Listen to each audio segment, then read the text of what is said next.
స్కూల్లో చదువుతున్నాను. నాకు ఎస్ఎల్బీసీలో సెంటర్ పడ్డది ఎస్సీ పబ్లిక్ ఎగ్జామినేషన్లో. నా రూమ్ నెంబర్ 8లో విండో పక్కన 4th బెంచ్లో నాకు నెంబర్ పడ్డది, రూమ్ నెంబర్ పడ్డది. పడితే నేను రూమ్లోకి వెళ్ళగానే నేను పేపర్ తీసుకున్నాను, OMR షీట్ పేపర్ తీసుకున్నాను. టీచర్ నాకు ఇన్స్ట్రక్షన్స్ ఇస్తున్నారు, ఎట్లా అవన్నీ డీటెయిల్స్ చూసుకోండి అంతా OMR షీట్లో ఫిల్ చేయించారు. తర్వాత క్వశ్చన్ పేపర్ ఇచ్చారు.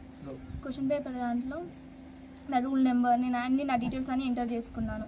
నా రూల్ నెంబర్ అన్నీ ఎంటర్ చేసుకుని ఒక అన్ఎక్స్పెక్టెడ్ వ్యక్తి నా పక్కన ఉన్న విండోని దాంతో క్లాత్తో కవర్ చేసి ఉంచారు. ఆ విండోని క్లాత్ వేసి తీయడం వల్ల ఆ క్లాత్ని వాళ్ళు పీకేసి అన్ఎక్స్పెక్టెడ్గా నన్ను బెదిరించి రాయితో కొడతా అని చెప్పేసి నన్ను ఫొటోస్ తీసుకున్నారు. నా ఇన్వాల్వ్మెంట్ లేకుండానే అన్ఎక్స్పెక్టెడ్గా జరిగింది. ఆ అబ్బాయి వెళ్ళిపోయిన తర్వాత నేను ఆఫ్టర్నూన్ ఇంటికి వచ్చాను. ఇంటికి వచ్చిన తర్వాత నేను కొంచెం రెస్ట్ తీసుకున్నా.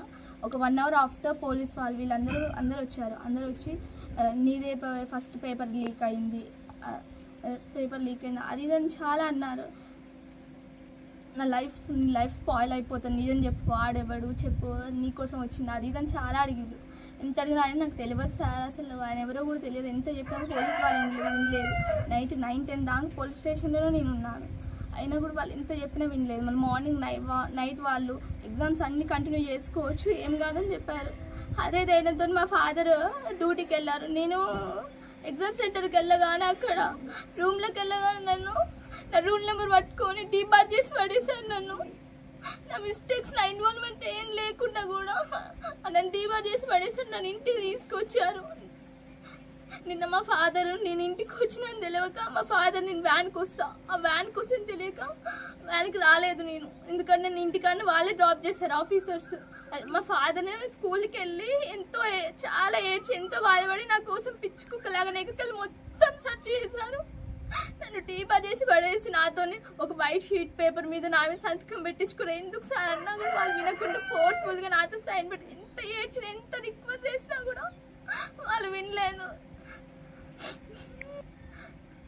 నా నేమ్తో సైన్ పెట్టించుకున్నారండి, మాల్ ప్రాక్టీస్ చేసినా అని ఎవరు ఆఫీసర్స్. నా ఇన్వాల్వ్మెంట్ లేకుండా కూడా నన్ను చీఫ్ సార్ నా ఇన్వాల్వ్మెంట్ లేకుండా నేను చిట్టీలు పెట్టి రాస్తే నన్ను డిబార్ చేసి I can accept for that. కానీ ఎవరు అన్ఎక్స్పెక్టెడ్ పర్సన్ వచ్చి నేను ఫోటో తీసుకుంటే నేనేం చేయగలుగుతా ఆ సిచ్యువేషన్లో? I'm a minor girl, how can I solve that? So please అందరూ నాకు న్యాయం చేయాలని. హిందీ ఎగ్జామ్ నాకు నేను డిబార్ చేసి పడేశారు. ప్లీజ్ రేపటి నుంచి ఇంగ్లీష్ ఎగ్జామ్ అయినా కంటిన్యూ చేయండి ప్లీజ్. హిందీ అయినా నేను సప్లీ రాసుకుంటే ఏం పర్లేదు, కానీ రేపటి నుంచి ఇంగ్లీష్ ఎగ్జామ్ అయినా కొంచెం నేను కంటిన్యూ చేయాలని రిక్వెస్ట్ చేస్తున్నాను. నా లైఫ్ 13 years కష్టం నాది. కావాలంటే మీరు ఎక్కడికన్నా వెళ్ళి సెర్చ్ చేసుకోండి. నేను నర్సరీ నుంచి ఇప్పటి నేను 10th దాకా కృష్ణ హై స్కూల్లో స్టడీ నాది. కరోనా టైం ఎప్పుడైనా నేను అల్లనే చదువుతున్నా అని అడగండి. నేను ఎప్పుడైనా A+ గ్రేడ్ తప్ప B+, C+ అసలు నాకు ఆ గ్రేడ్ రాదు కూడా. 80 మార్క్స్కి I can gain 75 marks above. I don't need to chitties, I don't need any slips. So please విద్యార్థులు ఒక్కసారి అది అన్ఎక్స్పెక్టెడ్గా జరిగింది, దానికి నేను ఏం చేయలేను. ప్లీజ్ నన్ను రేపటి నుంచి ఎగ్జామ్స్ కంటిన్యూ చేసేలా చేయండి ప్లీజ్.